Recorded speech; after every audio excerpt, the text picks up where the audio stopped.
네, 의도가 있는 퇴장 같습니다. 예수님의 생애를 가장 잘 표현한 찬송 중에 하나가 이 찬송입니다. 어저께나 오늘이나 이 찬송인데, 우리가 이 구역에서 고백한 이 가사처럼 영원토록 변함없는 주님과 함께 동행할 때 우리가 매일매일 살아가는 삶 가운데 하나님 나라의 기쁨을 누리게 될 줄 믿습니다. 하나님과 동행하는, 그리고 변치 않는 하나님을 붙잡고 살아가는 우리가 될 수 있기를 축복합니다. 옆에 분하고 인사 한번 하실까요? 잘 오셨습니다. 은혜 많이 받으세요. 한 번 더 인사하겠습니다. 당신의 기도가 응답되기를 축복합니다.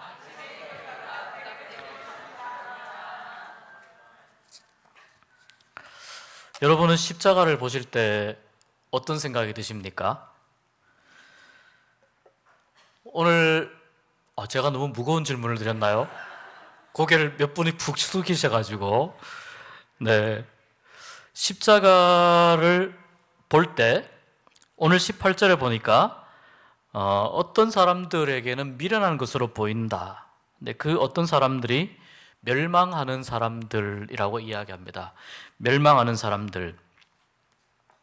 십자가를 가만히 생각해 보면 우리가 마가복음 공부하면서도 조금 공부했지만, 십자가는 로마가 지배하고 있는 속국을 효율적으로 다스리기 위한 하나의 방편이었습니다.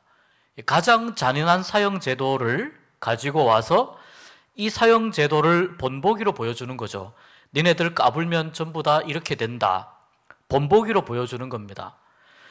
길가에 십자가를 세워놓고 그 십자가에 매달린 사람이 말라서 죽어가도록 그렇게 기다려주는 겁니다. 기다리는 거죠. 사람들이 왔다 갔다 하면서 그 십자가에 달린 사형수를 보면서 로마에 까불다가든 나도 저렇게 되겠구나 라고 하는 이 전시 효과를 얻게 되죠. 그래서 십자가는 로마가 속국을 다스리는 데 있어서 분위기 전환을 하기 위해서, 또 조금 더 지배력을 강화하기 위해서 사용하는 그런 아주 잔인한 사형 제도였습니다. 잔인하면 잔인할수록 그 효과가 크게 나타났기 때문에 십자가형을 로마 제국이 종종 사용했습니다. 사람들이 십자가를 보면서 미련한 것이다 라고 이야기하는 이유 중에 하나는 바로 이것 때문입니다. 그렇게 잔인하게 죽을 수가 있느냐는 겁니다. 이렇게 잔인하게 죽을 수 있는가? 그가 어떤 지도자일 수 있는가? 어떤 영향력을 줄 수 있는가? 살아서 좀 가능성이 보였지만 그의 마지막이 이렇게 비참하고 처참할 수 없었는데, 예수님이 부활했다고 믿는 사람들 중에는 그 예수님이 하나님이요 하나님의 아들이다라고 이야기한다는 겁니다. 십자가가 미련하다고 생각하는 사람들은 여기에 대해서도 반론을 제기합니다. 하나님의 아들이라고? 하나님이라고? 예수가 부활했다는 증거는 우리가 아직 찾진 못했지만 하나님의 아들이라고 한다면 더더군다나 어떻게 하나님이, 신이 십자가라고 하는 그 사형틀에 달려가지고 그렇게 죽을 수가 있느냐? 하나님이 이렇게 무기력하게 죽을 수가 있느냐라고 하는 것이 십자가는 미련한 것이다라고 강조하는, 주장하는 사람들이 이야기하는 또 하나의 그 이유입니다. 특히 유대인들에게 있어서 메시아는, 하나님은 십자가 같은 것 근처에도 가시면 안 되는 겁니다. 유대인들에게 있어서 하나님은 전지전능하시고 전쟁에 능하시고 온 우주를 만드시고 그 하나님께서 우리를 구원하시고 당신의 선민, 백성으로 삼아주셨는데, 그 하나님께서 이 땅에 내려오셔서, 거기까지는 그럴 수 있다고 칩시다. 그런데 내려오셔서 잘 사시다가 좋은 공적을 많이 세우고 화려한 업적을 이루시고 아름답게 가셔야 사람들이 볼 때에도 좀 괜찮고 우리가 저런 하나님을 믿어야 되지 않겠느냐라고 생각할 수 있는데, 특히 이 유대인들에게 있어서 하나님은 감히 그의 이름조차도 이야기할 수 없는 그런 존재잖아요. 그래서 구약 성경에 여호와라고 하는 이 단어가 나오면 여호와라고 읽지를 못합니다. 아도나이라고 읽죠. 주님이라고 읽습니다. 심지어 당시에는 이 출판 그 기술이 발달하지 못했기 때문에 성경을 이렇게 글로 쓰지 않습니까? 여호와라고 하는 단어가 나올 때에 그런 적도 있었다고 합니다. 이 단어를 쓰기 위해서 그동안 성경을 쓰면서 몸에 먼지도 묻었고 옷도 더러워졌으니까 가서 목욕 재개하고 와서 여호와라고 하는 단어를 썼다고 하기도 합니다. 그만큼 하나님에 대해서 두려워하고 경외하고 거룩한 분이시고 전능하신 분이시고 이런 분으로 알고 있는데, 그런 하나님이 무기력하게 십자가에 달렸다는 것에 대해서 유대인들은 쉽게 이 사실을 받아들이기가 굉장히 어려웠던 것입니다. 그래서 유대인들이 예수님을 메시아라고 이해하기가 굉장히 쉽지 않은 것입니다. 그런데 우리가 아는 것처럼 이 십자가의 도는 예수님이 죄인들을 구원하시기 위해서 십자가에 달려 죽었다가 다시 부활했다라고 하는 이 복음의 진리, 복음의 정수를 담고 있습니다. 이것이 십자가의 도입니다. 자, 어떤 사람들은 또 이렇게 이야기합니다. 하나님의 전지전능하심을 이야기하는 사람들은 하나님께서 왜 그 고통스러운 십자가에 굳이 달리려고 하셨는가? 하나님이 모든 사람들을 한 번에 다 구원하시면 되지 않는가라고 질문하기도 했다는 겁니다. 그런데 하나님은 그렇게 하시지 않았습니다. 사람들의 생각을 완전히 뒤집어서 하나님은 구원의 역사를 이루어 가셨습니다. 왜 그러셨는가? 신학적으로 많은 이유가 있을 수가 있겠습니다. 그렇지만 오늘 여기에서는 하나님께서 십자가에 달리는 이 과정을 겪어야만 하나님이 인간을 얼마나 처절하게 사랑하시고 인간을 얼마나 처절하게 구원하고자 하셨는지 그 분명한 뜻과 의지를 깨달을 수 있기 때문입니다. 죄지은 인간을 구원하고자 하는 가장 중요한 이유가 하나님에게 있어서는 사랑이었습니다. 사랑 때문에 죄 가운데 빠져서 죽어가고자 하는 사람들을, 죽어가는 사람들을 구원하고자 하셨고, 그래서 하나님의 아들 예수 그리스도께서 이 죄악 속으로 인간이 되어서 들어오셨습니다. 그런데 그런 하나님께서 그냥 우리가 왜 컴퓨터가 바이러스도 걸리고 속도도 느려지고 여러 가지 쓸데없는 프로그램들이 많아지면 이것을 다시 한번 이렇게 원래대로 돌려서 그 원래 상태로 다시 만든다고 하잖아요. 이것을 포맷한다고 하지 않습니까? 그러니까 하나님의 능력으로 컴퓨터를 포맷하듯이 그렇게 하면 되지 않겠느냐라고 하는 이 질문에는 하나님의 사랑에 대한 묵상이 없는 거예요. 인간을 얼마나 처절하게 사랑하셨고, 사랑이라고 하는 것이 그냥 어디선가 뚝 떨어지는 그런 하나의 돌덩이 같은 것이 아니고 인간을 구원하는 모든 과정 속에 하나님의 사랑이 녹아 들어가야 한다고 하는 것에 대한 이해와 묵상이 없는 겁니다.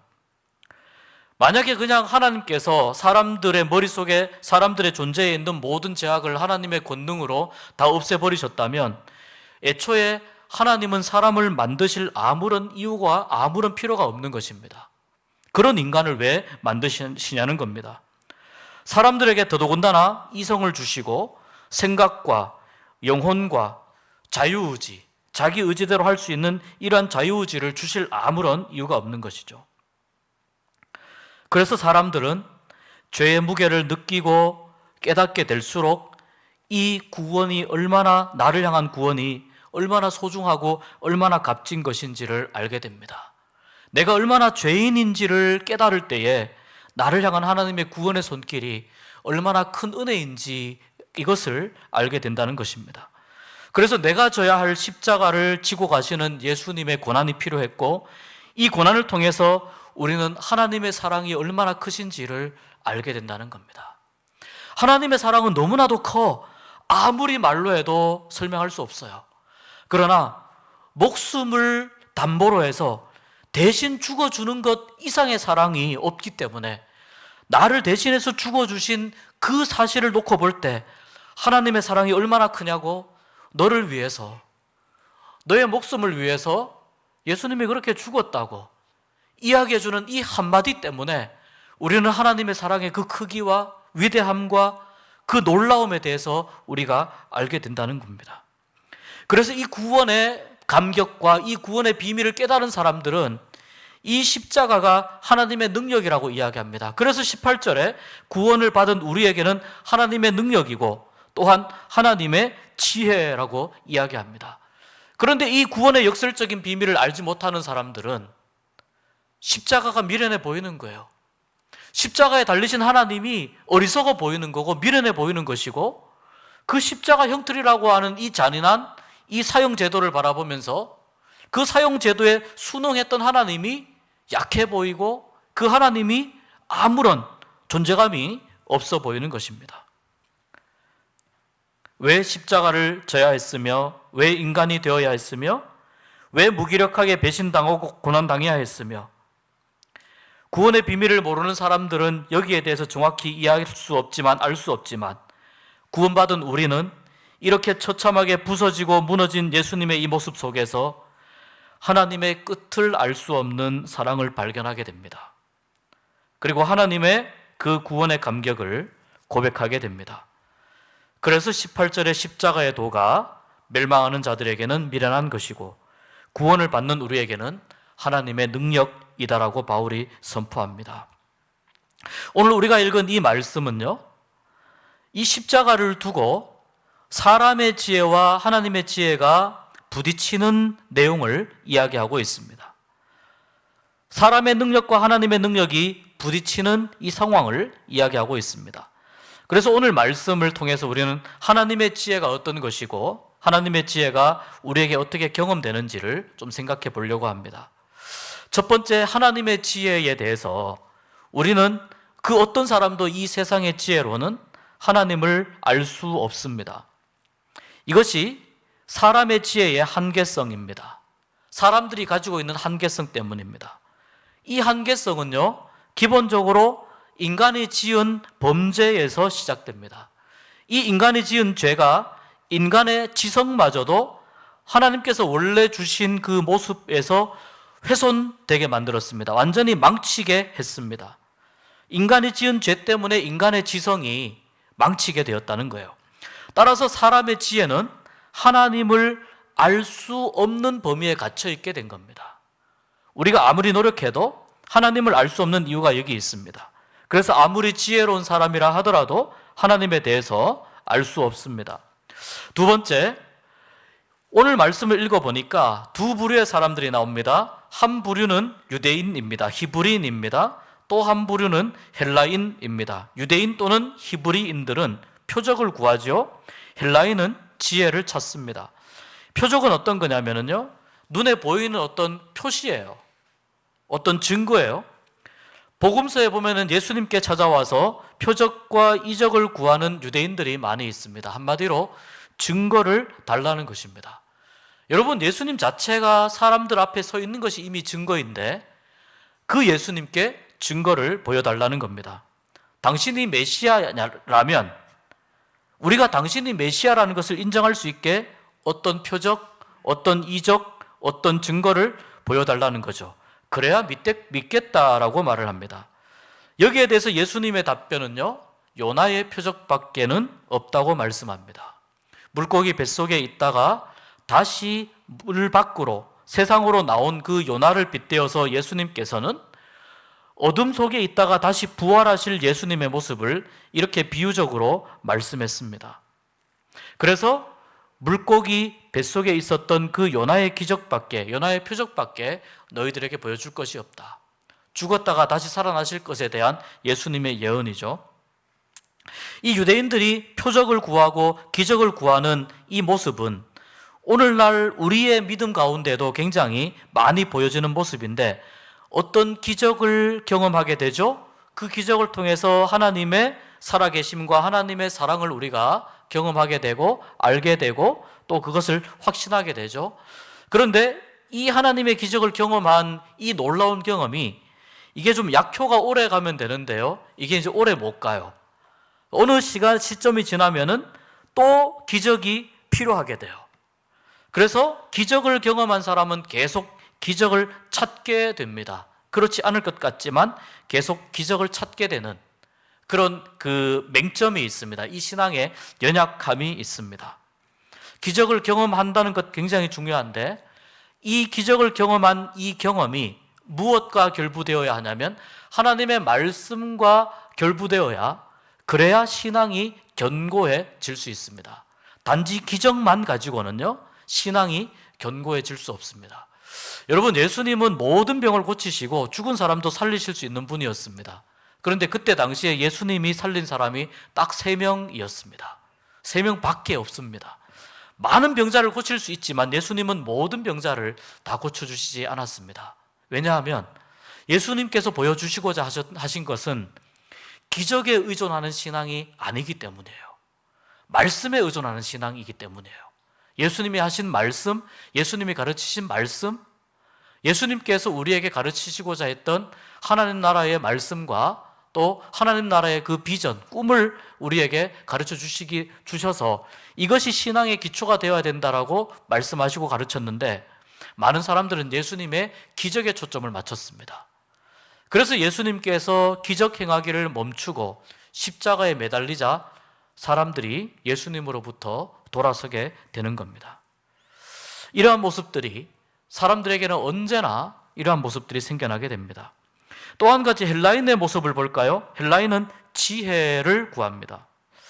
이 지혜는 이성적으로 이해할 수 있는 그 어떤 그 이해의 토대, 체계입니다. 이것이 합리적인가? 설명 가능한 것인가? 이런 것들을 의미하는 거죠. 유대인은, 히브리인은 표적을 구하고 헬라인은 지혜를 찾는데요, 이 표적을 구하는 유대인들의 모습과 지혜를 구하는 헬라인의 모습은 바로 오늘날 우리들의 모습이라고 볼 수 있습니다. 그런데 바울의 설명은 표적도 아니고 지혜도 아닙니다. 바울의 설명은 십자가에 못 박힌 예수 그리스도입니다. 완전히 기대를 빗겨가는 것이죠. 십자가에 못 박힌 예수 그리스도입니다. 그리고 이 십자가에 못 박힌 예수 그리스도를 바울이 뭐라고 이야기하냐면 하나님의 지혜이다 라고 이야기합니다. 이 말은 우리가 예수님을 우리가 알지 못하면, 예수님을 인격적으로 만나지 못하면 우리가 구원의 비밀과 감격에 대해서도 알 수 없고 하나님에 대해서도 우리가 알 수 없다는 것을 의미해요. 그만큼 이 십자가 사건이 사람들이 보는 관점과 하나님께서 말씀하시고자 하시는 관점 사이에 엄청난 차이가 있는 것입니다. 예수 그리스도가 하나님의 지혜이다. 바꿔 말하자면 이런 뜻입니다. 하나님께서 행하신 일 중에 가장 지혜로운 일, 하나님께서 행하신 일 중에 가장 지혜의 극치가 되는 사건을 이야기하라고 하면 뭐냐면 예수 그리스도의 십자가 사건이다, 이 의미입니다. 하나님이 하신 일 중에 가장 지혜로운 일. 그러니까 우리가 십자가에 예수 그리스도의 이 고난과 죽음의 부활에 우리가 집중해야 되는 것입니다. 그래서 이 사실을 우리가 믿고 알지 못하게 되면 어떤 구원의 기쁨도 하나님을 아는 것도 아무 의미가 없어집니다. 세 번째는요, 하나님의 어리석음이 사람의 지혜보다 탁월합니다. 오늘날 사람들은 점점 더 많은 지식 가운데 살아갑니다. 1년에 쏟아지는 책들, 그리고 수많은 인터넷 안에서 떠돌아다니는 많은 그 지식들, 우리가 그 많은 지식들을 다 우리가 서칭할 수도 없고 다 찾을 수도 없고 그것을 내 것으로 만들 수도 없습니다. 사람들은 점점 지혜로워지는 것 같습니다. 또 오늘날 인류가 만들어내는 이 과학 문명의 이기들이 이제 우리가 감당할 수 없는 그런 상황까지 지금 가고 있습니다.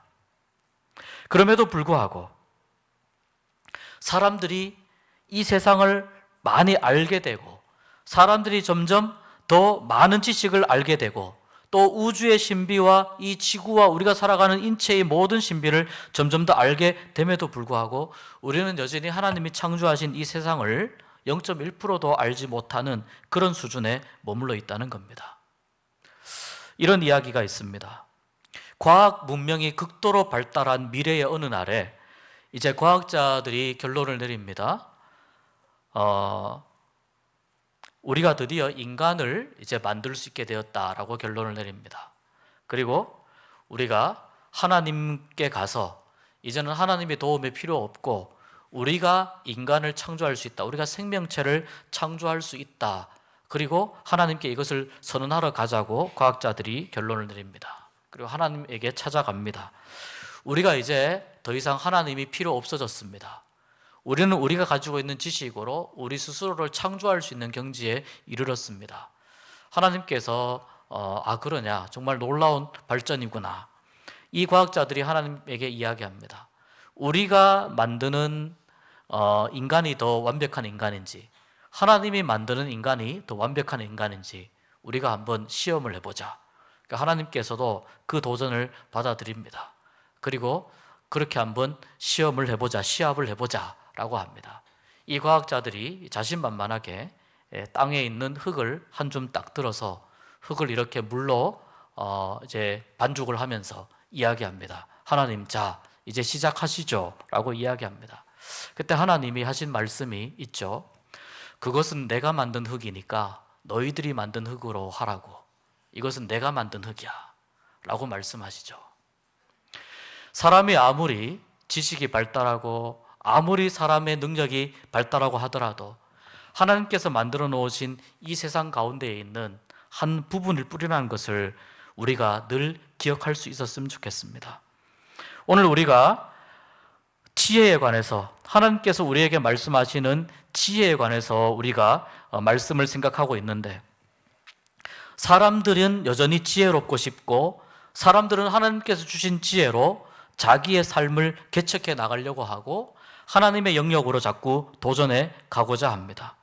근데 그럼에도 불구하고 여전히 사람들은 하나님께서 하시는 일에 대해서 이해하지 못하는 어리석은 모습들을 늘 가지고 있습니다. 우리의 범죄한 모습 때문에 그렇죠. 우리의 죄 지은 모습 때문에 그렇습니다. 우리가 하나님 앞에 왜 기도해야 하는가? 오늘 말씀에 이렇게 이야기합니다. 하나님의 어리석음이 사람보다 지혜롭고 하나님의 약하심이 사람보다 강하기 때문이라고 말씀합니다. 사람들이 아무리 지혜롭다 하더라도, 아무리 사람들이 할 수 있는 것이 많다 하더라도, 아무리 사람들이 가지고 있는 것이 힘이 세고 능력이 있는 것이라 하더라도 하나님의 약함보다 못하다는 겁니다. 사람들이 가지고 있는 많은 무기들, 하나님의 약함보다 못하다는 겁니다. 사람들의 능력, 사람들의 지혜, 하나님의 어리석음보다 못하다는 겁니다. 하나님 앞에서 나는 지혜롭다고 주름 잡는 그런 사람들이 있다는 겁니다. 어떤 경우에 그럴까요? 기도보다 앞서는 사람들이 그렇습니다. 여러분, 우리가 기도한다는 것은 어떤 뜻이냐면 오늘 읽은 이 말씀 가운데에서 하나님의 지혜를 인정한다는 의미가 있어요. 오늘 우리가 기도한다는 것은 하나님의 능력을 인정한다는 의미가 있습니다. 우리가 어떤 일들을 계획을 하죠? 그 일들을 기도 없이 한다면 우리는 그 일들이 좋은 결과를 내었다 하더라도 하나님보다 더 앞섰다고 이야기할 수밖에 없습니다. 무엇을 먼저 하기 전에, 어떤 일을 시작하기 전에 우리가 가장 먼저 해야 할 일은 그렇기 때문에 기도입니다. 우리의 지혜와 능력이 가지는 한계가 너무나도 분명하기 때문에 우리는 기도해야 됩니다. 또한 우리가 왜 기도해야 되냐면 하나님의 어리석음이 인간의 지혜보다 탁월하기 때문입니다. 아무리 하나님께서 어리석고 아무리 하나님께서 하시는 일들이 멍청해 보여도 인간의 가장 지혜로운 것들보다 더 하나님은 지혜로우시다는 것을 우리가 믿고 인정할 수 있었으면 좋겠습니다. 나의 힘으로 무엇을 하려고 하는 것보다 하나님의 도우심을 의지하는 것이, 이것이 성경적이기 때문에 우리는 또한 기도해야 됩니다. 특별히 교회에서 하는 여러 가지 일들, 우리 권사님 기도하셨지만 청년부에서 성지의 비전 트립을 가고자 하는 이런 일들 뿐만 아니라 우리 교회의 여러 다양한 사역들, 특별히 이제 6월이 지나고 7월이 되면 우리 교육부서에 여름 성경학교와 여름 수련회들이 시작이 되고 진행이 됩니다. 이것을 진행을 할 때 우리의 힘으로 무엇을 하려는 것보다 하나님의 도우심을 의지하는 그런 믿음의 모습들을 우리가 가질 수 있었으면 좋겠습니다. 하나님을 의지하면서 하나님 도와주셔야 됩니다. 아무리 사소한 것이라도 하나님 함께해 주셔야 됩니다. 하나님께서 함께 주시도록 기도하는 것, 그것이 사실은 가장 지혜로운 일이기 때문입니다. 그래서 하나님은 우리에게 기도하라고 말씀합니다. 기도가 하나님의 지혜를 깨닫는 가장 좋은 방법이기 때문입니다. 여러분, 어떤 문제를 안고 고민하고 계십니까? 풀어지지 않는 문제를 안고 해결하기 위해서 많은 애를 쓰셨습니까? 또 그런 상황들 때문에 때로는 힘들고 때로는 지치고 때로는 고통스럽기도 하고 때로는 잠이 들지 않는 그런 불면의 밤을 보내기도 하셨습니까? 그 문제를 안고 내가 해결하려고 하기보다 하나님께 맡길 수 있는 여러분이 되셨으면 좋겠습니다.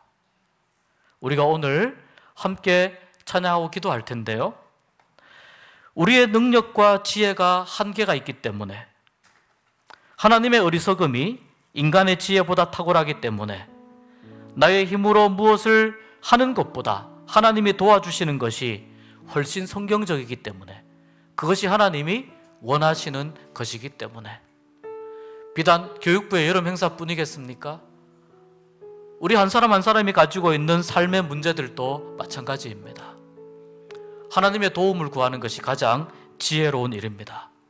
오늘 함께 우리가 찬양하길 원합니다.